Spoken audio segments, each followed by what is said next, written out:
High বন্ধুরা, আজকে আবার নতুন একটি ভিডিও নিয়ে চলে এসেছি। আমি তোমাদের বন্ধু রোজিনা ব্যানার্জি। আজকের ভিডিওর টাইটেল এবং থাম্বনেল দেখে তোমরা বুঝতেই পেরেছো কোন বিষয়ে আজকে কথা বলবো। এই বিষয়ে কথা বলার আগে দু একটি কথা আমি বলে নিই। সচরাচর এই সমস্ত বিষয় নিয়ে মানুষ ভিডিও করতে চায় না, কথা কিন্তু বলে না। তো আমি যেহেতু তোমাদেরকে কিছু না কিছু আমি শেখাতে চাই, আমার যে কজন ভিউয়ার্স রয়েছে তাদেরকে আমি সঠিক রাস্তা দেখাতে চাই।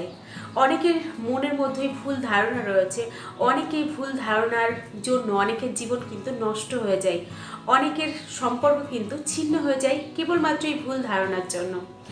তো আমি আজকে এই জন্যই এই বিষয়টি নির্বাচন করেছি এবং তোমরা যারা মোটিভেশনাল ভিডিও দেখো তাদের ক্ষেত্রে এই ভিডিওটি ব্যাপকই গুরুত্বপূর্ণ হতে চলেছে এবং যারা এই মুহূর্তে বিবাহিত তাদের জন্য যেমন আজকের ভিডিওটি গুরুত্বপূর্ণ, ঠিক তেমনই যারা এখনও আনম্যারিড, যারা এখনও বিবাহ করোনি তাদের জন্য কিন্তু খুব গুরুত্বপূর্ণ এবং ছেলে মেয়ে উভয়ের জন্যই কিন্তু আজকের ভিডিওটি গুরুত্বপূর্ণ।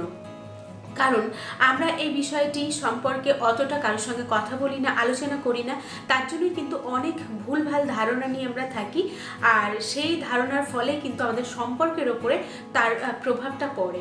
তো আমি চাই না তোমার সম্পর্ক নষ্ট হোক কিংবা তুমি ভুল কোনো ধারণা নিয়ে চলো।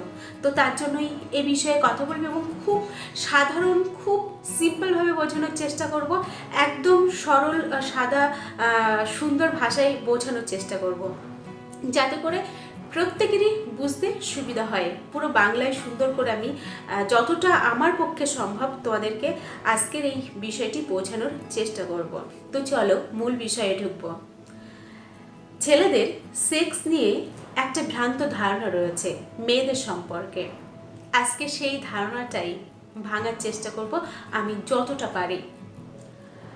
আমার সঙ্গে বিভিন্ন মানুষ যখন কথা বলে তাদের হয়তো রিলেশনশিপটা নষ্ট হয়ে গেছে, ম্যাক্সিমাম বিবাহিত মানুষ, তো তারা আমাকে প্রায় একটা কথা জানায় যে দিদি, আমি ওর সঙ্গে এতটা বছর ছিলাম, এত বছরের সম্পর্ক, কিন্তু ও আমাকে ততটা ভালোবাসতো না যতটা ভালোবাসা আমি ওর কাছ থেকে চাইতাম। আমি সারাদিন পরে যখন খাটাখাটনি করে বাড়ি ফিরতাম আমি চাইতাম ওর সঙ্গ, কিন্তু ও এই বিষয়টি এড়িয়ে যেত, আমার কাছে খুব একটা আসতে চাইতো না। তুমি বলো, আমার একটা চাহিদা তো থাকতেই পারে না, প্রতিনিয়ত আমার মনের মধ্যে একটা চাহিদা কিন্তু থাকতো এবং আমি কিন্তু আমার স্ত্রীর কাছে সেই চাহিদা কিন্তু কখনোই পরিপূর্ণতা পাইনি, কখনোই কিন্তু ফুলফিল হয়নি আমার চাহিদা। এটা কিন্তু অনেকেই আমাকে বলেছে এবং ওই মুহূর্তে না চুপচাপ থাকতে হতো, কারণ আমি তো আর বিস্তারিত বলতে পারছি না ভেঙে যে প্রবলেমটা আসলে কোথায়। তো আমি ঠিক করেছি যে এই ভিডিওর মাধ্যমে যারা যারা আমাকে এই ধরনের কোশ্চেন করে তাদের প্রত্যেকেরই অ্যান্সার দিয়ে দেবো কেন এটা তোমাদের মধ্যে এই ভুল বুঝাবুঝিটা হয়। দেখো, একটা মেয়ে সবসময় চায় তার যে ভালোবাসার মানুষটি, তার সঙ্গী, তাকে সবসময় যেন একটু সুন্দর করে যত্ন করে ভালো ভাষায় কথা বলে, একটু সুন্দর করে তার সঙ্গে ব্যবহার করে, তাকে যেন একটু ভালোবাসে, তার সঙ্গে যেন একটু ভালো মুখে কথা বলে। তুমি যদি তোমার পাশের মানুষটির সঙ্গে ভালো মুখে কথা বলো, তাকে সম্মান দিয়ে কথা বলো, শ্রদ্ধা দিয়ে কথা বলো, তার প্রতি বিশ্বাস রাখো, তাহলে কিন্তু সেই মানুষটির কাছে তোমাকে কিচ্ছু চাইতে হবে না, তুমি না চাইতেই অনেক কিছু পেয়ে যাবে। এবং আরও একটি ভ্রান্ত ধারণা আজকে তোমাদেরকে ভাঙাবো। তোমাদের মনে হয় যে শারীরিক মিলন কেবলমাত্র ছেলেদের উচ্চাকাঙ্ক্ষা থাকে মিলনের প্রতি, ধারণাটা সম্পূর্ণ ভুল। একটা ছেলের যতটা আগ্রহ থাকে একটি মেয়েরও কিন্তু ততটাই আগ্রহ থাকে, কিন্তু যেই ভুলটা করো তোমরা ভাবো যে ওটা কেবলমাত্র তোমাদের ভালো লাগে, একটি মেয়ের ভালো লাগে না, এবং তোমরা এটা বুঝতে চাও না যে তার মন ভালো আছে কিনা। হয়তো তার সারাদিনে তার ওপর দিয়ে অনেক ধকল গেছে, কিংবা সে হয়তো সারাদিন ভালো নেই, তার মনটা ভালো নেই, হয়তো কোনো কথায়, কারোর কোনো কথায় কিংবা কোনো একটি কারণে তার মন খারাপ। তুমি সেই সম্পর্কে না জানতে চেয়ে, তার মনটা না জানতে চেয়ে যখন তুমি তোমার চাহিদাটা তার উপরে চাপিয়ে দিচ্ছ, তখন কিন্তু সেই মানুষটি বাধ্য হয়ে তোমার মত মতো চলবে, তোমার যে ইচ্ছা সেটা কিন্তু পূরণ করবে, কিন্তু তুমি আস্তে আস্তে তার মন থেকে দূরে সরে যাবে। কখনোই কিন্তু তার মনের ঘরে তুমি কিন্তু জায়গা করে নিতে পারবে না। একটা কথা মনে রেখো, শারীরিক মিলন হচ্ছে একটা ভালোবাসার পদ্ধতি। এই পদ্ধতিটা পুরোপুরি ভালোবাসার উপরে নির্ভর করে। অনেকের মনে এই ধারণাটা রয়েছে শারীরিক মিলন যেন একটা দৈনন্দিন কাজ। না, ওটা হচ্ছে ভালোবাসার একটা পদ্ধতি। ভালোবাসার মধ্য দিয়ে যখন তুমি একে অপরের কাছে যাবে তখনই কিন্তু সেই মিলন স্বর্গীয় হয়ে উঠবে। তার আগে পর্যন্ত মিলন নরকের যন্ত্রণার মতো মনে হবে তোমার পাশের মানুষটির। তাই তোমাকে আগে বুঝতে হবে তার মন ভালো আছে কিনা, এবং তুমি যদি চাও তার সঙ্গে সুন্দর করে শারীরিক মিলনে লিপ্ত হতে, তাহলে তার মন বুঝে চলার চেষ্টা করো, তাকে ভালো রাখার চেষ্টা করো, তার মন ভালো রাখার চেষ্টা করো। তাহলে তোমাকে কিচ্ছু বলতে হবে না, সেই কিন্তু তার নিজের চাহিদা নিয়ে তোমার কাছে যাবে। তোমার চাহিদা পূরণ করার জন্য শুধু নয়, তারও চাহিদা রয়েছে, তোমাকে সেটা বুঝতে হবে। আমরা বুঝতে চাই না, আমরা কেবলমাত্র এটা ভাবি যে ছেলেদের মনে হয় শারীরিক মিলনের প্রতি বেশি আকর্ষণ। এই ধারণাটা সম্পূর্ণ ভুল।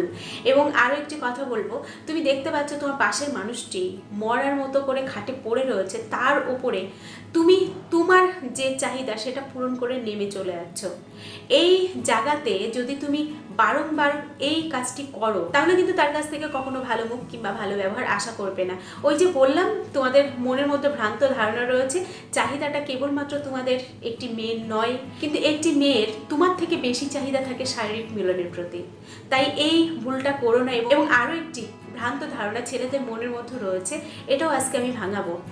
তোমাদের একবারও যখন তোমরা শারীরিক মিলনে লিপ্ত হও, কখনো কিন্তু সেই মেয়েটি কি চাইছে, কি ভালোবাসে, কোনটা সে চায়, এই সম্পর্কে কিন্তু তোমরা তাকে কিছু জিজ্ঞাসা করো না। সে তোমার কাছে এসে সে স্যাটিসফাই কিনা, সে খুশি কিনা, এটাও কিন্তু ম্যাক্সিমাম পুরুষ জানতে চায় না। তার মনের কথা কিন্তু জানতে চায় না, সে কি চাইছে সেটা কিন্তু বুঝতে চায় না।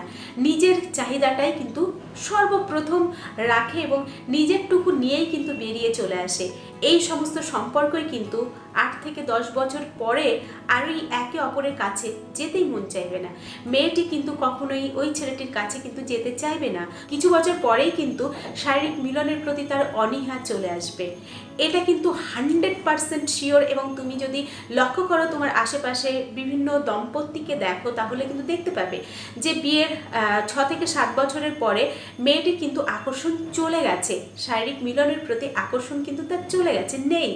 তার কারণ হচ্ছে ওই একটাই, তুমি তার মনের কথা জানতে চাওনি, সে কি ভাবছে কখনো জিজ্ঞাসা করনি, তার ভালো লাগছে কিনা সেটাও জানতে চাওনি। কেবলমাত্র নিজের চাহিদাটাই কিন্তু তুমি সবসময় প্রয়োগ করে গেছো। এবং এই কারণে কিন্তু ম্যাক্সিমাম সম্পর্ক ভেঙে যায়। যখন একটা মেয়ে যান্ত্রিকভাবে তোমার কাছে যাবে, যান্ত্রিকভাবে তোমার সঙ্গে মিলিত হবে, তখন কিন্তু তার ভিতরের যে একটা আমি থাকে সেটা কিন্তু আস্তে আস্তে মরে যাবে। ফলে কিন্তু পরবর্তীতে তোমার কাছে যাওয়ার প্রতি তার কোনো আগ্রহই থাকবে না। ভালোবাসার সম্পর্কটা যদি শারীরিক মিলনের মধ্যে না থাকে, তাহলে কিন্তু তার প্রতি সে আগ্রহ হারিয়ে ফেলবে। একটা সময়ের পরে কিন্তু তার আর আগ্রহ থাকবে না। এবং সেই মুহূর্তে যদি তাকে অন্য কোনো একটি ছেলে আদর করে কথা বলে, সুন্দর করে তাকে কাছে ডাকে, তখন কিন্তু সে সেইখানে চলে যাবে।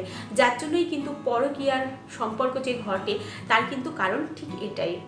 আজকের পুরো বিষয়টি কিন্তু আমি কভার করছি কেবলমাত্র আমার কথা অনুযায়ী নয়, আমি এটা নিয়ে অনেক পড়াশোনা করেছি এবং বিশেষত দুজন মানুষের হেল্প আমাকে নিতে হয়েছে এই ভিডিওটার জন্য। এক হচ্ছে প্রবীর ঘোষ আর 2 হচ্ছে রঞ্জন বন্দ্যোপাধ্যায়। দুজনের লেখার থেকে কিন্তু আমি অনেক কিছু জানতে পেরেছি এবং আমার নিজস্ব মতামত রয়েছে। এবং আমার হাজব্যান্ডের সঙ্গেও কিন্তু এটা নিয়ে কথা বলেছি। তারও প্রচুর বন্ধু রয়েছে যারা কিন্তু এই একই ভাবনায় ভাবিত হয়। তারা কিন্তু খুব দুঃখের সহিত বলে যে আমার স্ত্রী আমার কাছে আসতে চায় না, আমাকে সময় দেয় না, আমাকে ভালোবাসে না, সে সারাক্ষণ কাজ নিয়ে পড়ে থাকে, নিজের জগতে ব্যস্ত থাকে, বাচ্চা নিয়ে পড়ে থাকে, আমার দিকে তাকায় না, আমার সত্যিই ভালো লাগে না। তোমার দিকে কেন তাকাচ্ছে না এটা আগে তোমাকে বুঝতে হবে। কোথাও একটা গন্ডগোল রয়েছে। মেয়েরা সবসময় কিন্তু সফট আদর পছন্দ করে। আগে কিন্তু শারীরিক সম্পর্কে মিলিত হওয়ার আগে তারা কিন্তু ফোর পেলে পছন্দ করে, তারা কিন্তু খুনসুটি পছন্দ করে। খুনসুটি করতে করতে তাদের কিন্তু একটা সময় পরে ইচ্ছা হয় যে এবার আমি শারীরিক সম্পর্কে লিপ্ত হব। তোমরা কিন্তু এই যে পুরো বিষয়টা এটা কিন্তু বুঝতেই চাও না, এটাকে কিন্তু সবসময় এড়িয়ে চলো। এটা নিয়ে ভাবিত হও না, তার জন্যই কিন্তু তোমার থেকে দূরে চলে যায়। আজকে প্রবীর ঘোষের একটা বিখ্যাত উক্তি আমি তোমাদের সঙ্গে শেয়ার করব। বইটির আমি দেখিয়ে দিচ্ছি, মনের নিয়ন্ত্রণ যোগ মেডিটেশন, প্রবীর ঘোষ। এই বইয়ের থেকে একটি লাইন তোমাদেরকে পড়াবো, একটি না কয়েকটি লাইন আমি তোমাদেরকে পড়িয়ে শোনাবো এবং তার পেজ নম্বর আমি বলে দিচ্ছি। যদি কারোর কাছে এই বইটি থাকে তো এই বইটির থেকে তোমরা কিন্তু পেয়ে যাবে। এই লাইনটি ব্যাপক গুরুত্বপূর্ণ। আমাদের বই পড়ার প্রয়োজন কিন্তু এই কারণেই, আমরা বই পড়লে কিন্তু অনেক কিছু জানতে পারি। তো যাই হোক, 175 পেজে রয়েছে এই বইয়ের। আমি কয়েকটা লাইন তোমাদেরকে পড়ে শোনাচ্ছি। আমরা বিশেষত মেয়েদের বেলায় মিলনের সময় গতি ও কম্পনকে নিষেধ করি। তারা মরদেহের মতো পড়ে থাকে, নিষ্ক্রিয় অংশীদার। এটা কেন হচ্ছে? কারণ পুরুষরা মেয়েদের অধীনে রাখতে চায়। পুরুষরা জানে মেয়েরা পরপর 3 বার চূড়ান্ত উত্তেজনার শিখরে উঠতে পারে, আর পুরুষ পারে কেবলমাত্র 1 বার। পুরুষ যখন সংঘবে চূড়ান্ত উত্তেজনায় বিস্ফোরিত হয়, নারী তখন আরও একাধিকবার চূড়ান্ত উত্তেজনায় বিস্ফোরিত হতে চায়।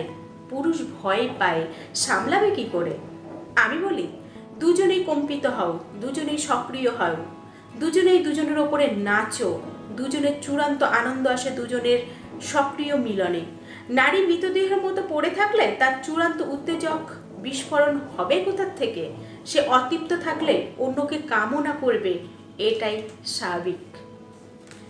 লাইনটি সম্পর্কে আমরা যদি ডিটেলস একটুখানি বোঝার চেষ্টা করি তাহলে কিন্তু বুঝতে পারবো যে একটি মেয়েকে সবসময় কিন্তু একটি ছেলে দমিয়ে রাখার চেষ্টা করে এই সঙ্গমের সময়, এবং মেয়েটি যখন দীর্ঘদিন তার মতামত সঙ্গমের সময় প্রয়োগ করতে না পারে, কোনো কিছু বলতে না পারে, তখন কিন্তু তার প্রতি তার ইন্টারেস্ট হারিয়ে ফেলে। সঙ্গমের প্রতি, মিলনের প্রতি কিন্তু সে ইন্টারেস্ট হারিয়ে ফেলে।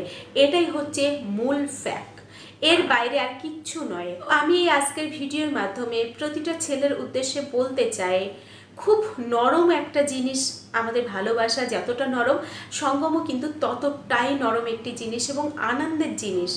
তো তুমি তোমার পার্টনারকে একটু স্নেহ করো, একটু ভালোবেসে তার কাছে যাও, তাকে ভালোবাসো, দেখবে তোমার প্রতি তার আকর্ষণ অটোমেটিকলি প্রতিটা সময় সুন্দর রয়েছে। কিন্তু হয়তো তুমি সঙ্গমের আগে তার বাড়ি নিয়ে কোনো একটা বাজে কথা বলে দিয়েছো, তাকে নিয়ে একটা কোনো বাজে কথা বলে দিয়েছো এবং তার 1 ঘন্টার মধ্যেই মিলনের জন্য কাছে ডাকছো। সেই মেয়েটি কখনোই তোমার সঙ্গে কিন্তু মন খুলে মিলিত হবে না।